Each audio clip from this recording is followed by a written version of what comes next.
चिंचोली काठी MIDC मधील अवैध मुरुम उत्खननावर आमदार राजाभाऊ खरे यांचा सभागृहात कडक सवाल।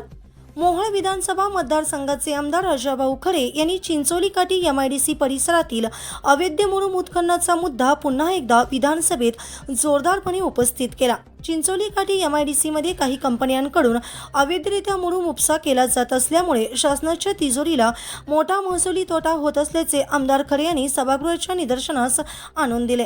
अवैधरित्या काढण्यात आलेल्या मुरुमवर कोणतीही रॉयल्टी शासनाकडे जमा न झाल्याचा मुद्दा उपस्थित करत संबंधित कंपन्यांकडून थकीत रॉयल्टी वसूल केली जाणार का, असा थेट सवाल त्यांनी सरकारला विचारला।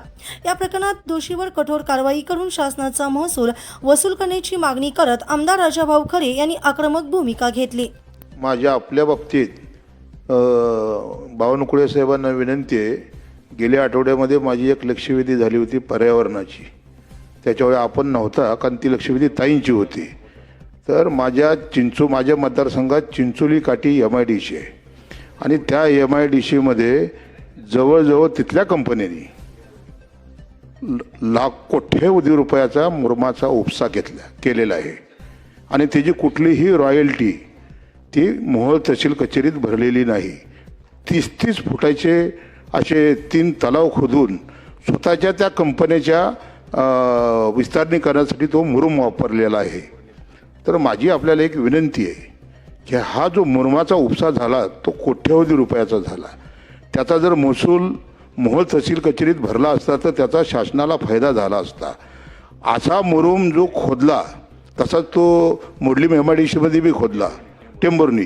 तर असा जे ह्या कंपन्यांनी जी मनमानी करून मुरुमाचा उपसा करून शासनाची कोट्यवधी रुपयाची जी लूट केली, या संदर्भामध्ये आपण महसूल मंत्री म्हणून त्या कंपन्यांकडनं तो रॉयल्टी वसूल करून शासनाच्या तिजोरीत भरणार का आणि बेकायदेशीर मुरुम उपसा केल्याप्रकरणी या कंपनीवरती गुन्हे दाखल करणार का? नाही अध्यक्ष महोदय, कधी कधी 2 भाग आहे। एक भाग असतो की आपण एखाद्या कंपनीने जागा घेतल्यानंतर त्याच ठिकाणी डेव्हलपमेंट करण्याकरता तिथलाच मुरुम उचलला तिकडेच टाकला, असं झालं असेल तर ते नियमात आहे, पण असं झालं नाही आहे असं आपलं म्हणणं आहे।